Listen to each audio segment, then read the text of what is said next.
Continuamos então a leitura da obra psicografada por Chico Xavier, ditado por Emmanuel, A Caminho da Luz, que nos conta a história da civilização à luz do Espiritismo.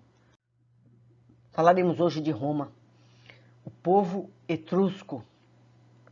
Reconhecendo as dedicações ao trabalho por parte de todos os espíritos que se haviam localizado na Itália primitiva, então dividida em duas partes importantes, que eram a Gália Cisalpina e a Magna Grécia, ao norte e ao sul da península.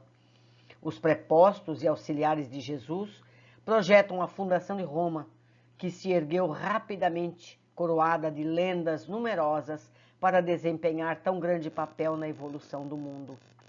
A esse tempo, o Vale do Pó era habitado pelos etruscos, que se viam humilhados pelas constantes invasões dos gauleses. De todos os elementos que formaram os ascendentes da Itália moderna, eram eles dos mais esforçados, operosos e inteligentes.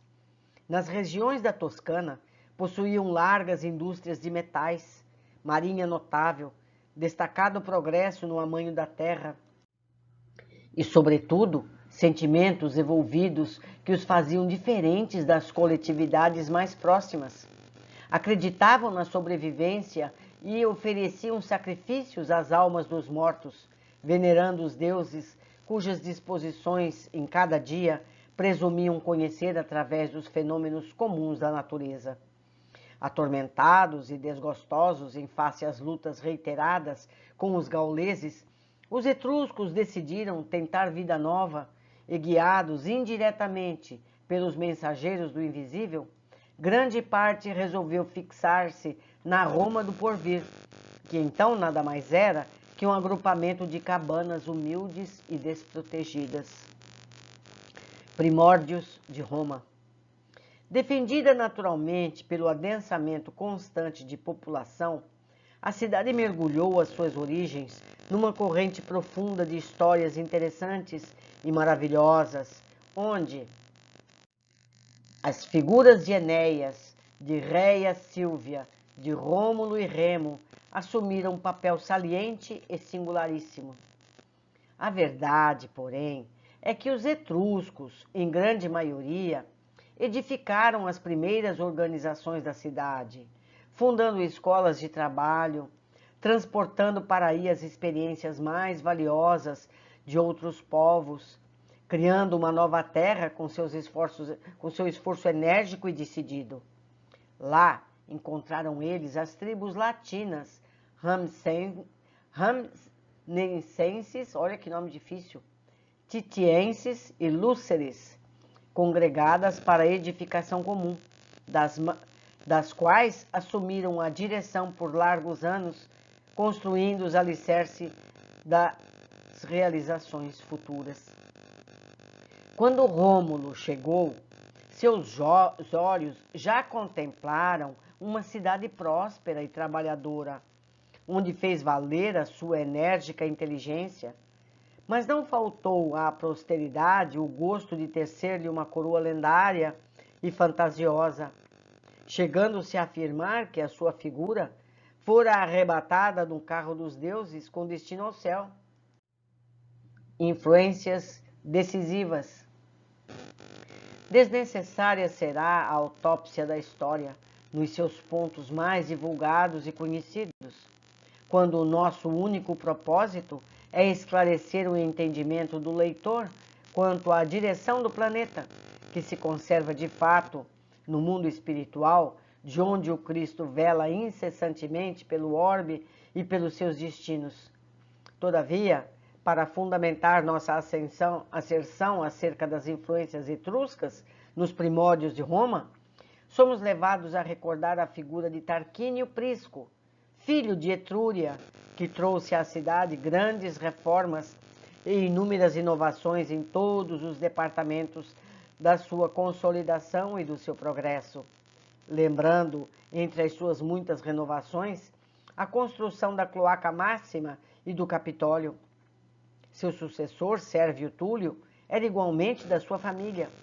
Esse Esse dividiu todo o povo da cidade em classes e centúrias, segundo as possibilidades financeiras de cada um, desgostando os patrícios, a esse tempo já organizados, em virtude de essa reforma, apresentar-se dentro das características liberais, não obstante as suas finalidades militares.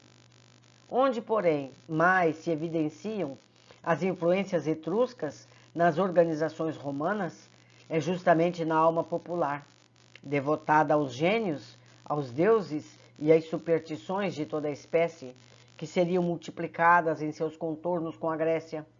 Cada família, como cada lar, possuía o seu gênio invisível e amigo, e na sociedade alastravam-se as comunidades religiosas, culminando no Colégio dos Pontífices, cuja fundação remonta ao passado longínquo da cidade. Esse colégio foi depois substituído pelo Pontífice Máximo, chefe supremo das correntes religiosas, do qual os bispos romanos iam extrair mais tarde o Vaticano e o Papado dos tempos modernos.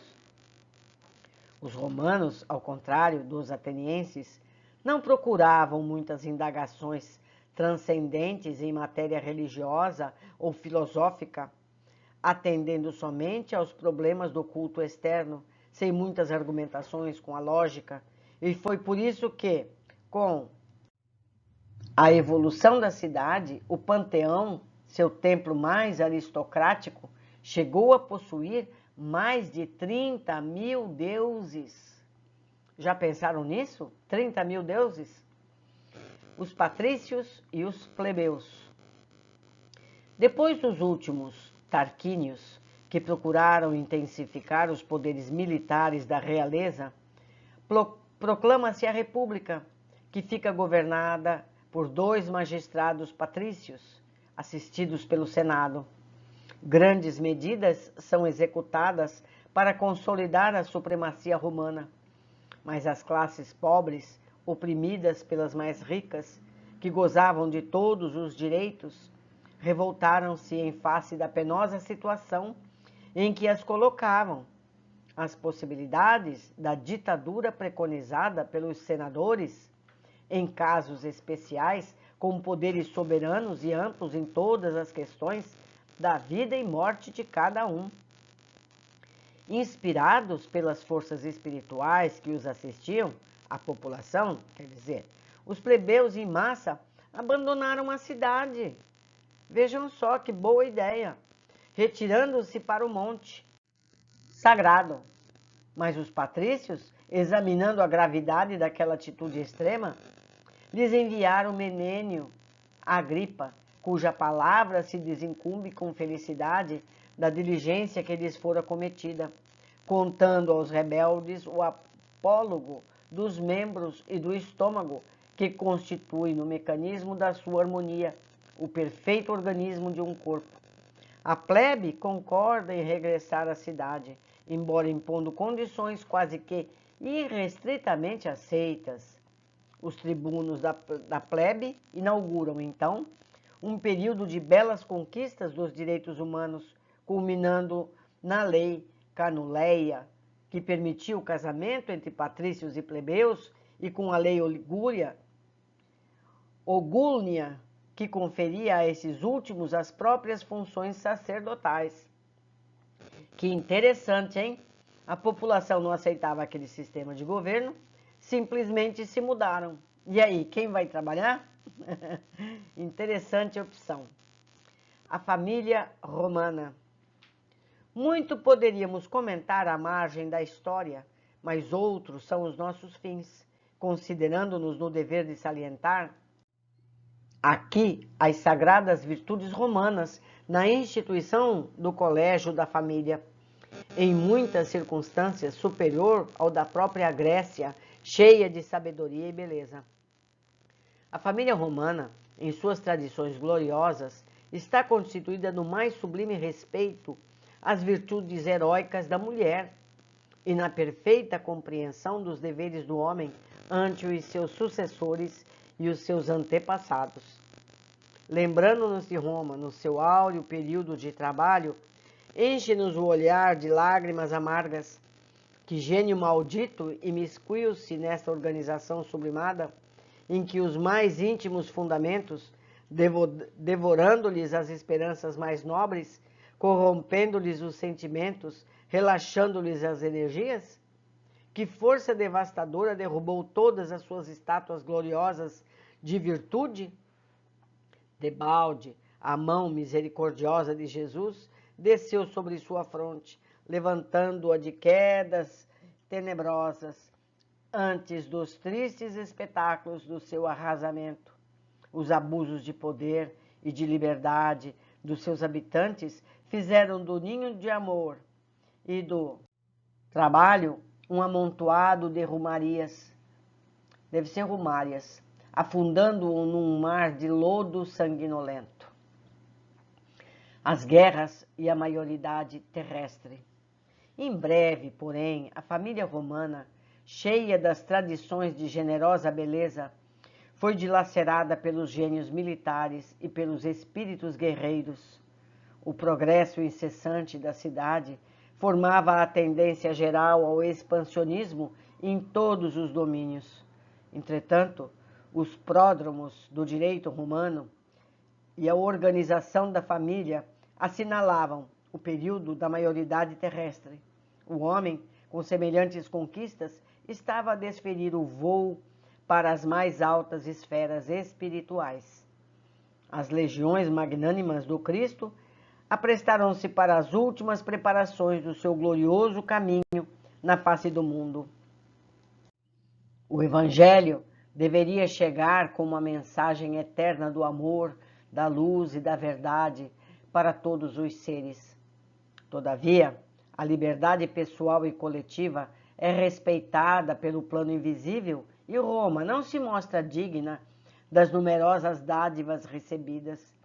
Em vez de estender os seus laços pela educação e pela concórdia, deixa prender-se por uma legião de espíritos agressivos e ambiciosos, alargando a sua influência pelo mundo com as balistas e catapultas dos seus guerreiros. Depois das conquistas da península, empreende a conquista do mundo com as guerras púnicas, terminando por submeter todo o Oriente, onde também se encontrava a Grécia, esgotada e vencida. Os enviados do Cristo harmonizam esses terríveis movimentos no Instituto das Provações necessárias aos indivíduos e aos seus agrupamentos. Todavia, a realidade é que Roma assumia igualmente as mais pesadas responsabilidades, os mais penosos débitos diante da justiça divina. Suas águias vitoriosas cruzam então todos os mares. O Mediterrâneo é propriedade sua. E o Império Romano é o império do homem, ouvindo-se a voz diretora de um só homem para quase todas as regiões povoadas da terra. Nas vésperas do Senhor. As forças do invisível, porém, não descansaram. Muitas lágrimas foram vertidas no alto em vista de tão nefastos acontecimentos. O Cristo reúne as assembleias de seus emissários. A terra não podia perder a sua posição espiritual, depois das conquistas da sabedoria ateniense e da família romana. É então que se movimentam as entidades angélicas do sistema nas proximidades da terra, adotando providência de vasta e generosa importância. A lição do Salvador deveria, agora, resplandecer para os homens, controlando-lhes a liberdade com a exemplificação perfeita do amor. Todas as providências são levadas a efeito. Escolhem-se os instrutores, os precursores imediatos, os auxiliares divinos. Uma atividade única registra-se, então, nas esferas mais próximas do planeta. E quando reinava Augusto, na sede do governo do mundo, viu-se uma noite cheia de luzes e de estrelas maravilhosas. Harmonias divinas cantavam um hino de sublimadas esperanças no coração dos homens e da natureza. A manjedoura é o teatro de todas as glorificações da luz e da humildade, E enquanto alvorecia uma nova era para o globo terrestre, nunca mais se esqueceria o Natal, a noite silenciosa, a noite santa. Muito bom, meus amigos. Jesus chegou à Terra. Vamos ver agora o que teremos nos próximos capítulos. Foi uma alegria ter todos vocês conosco e eu espero novamente para o próximo capítulo. Um abraço.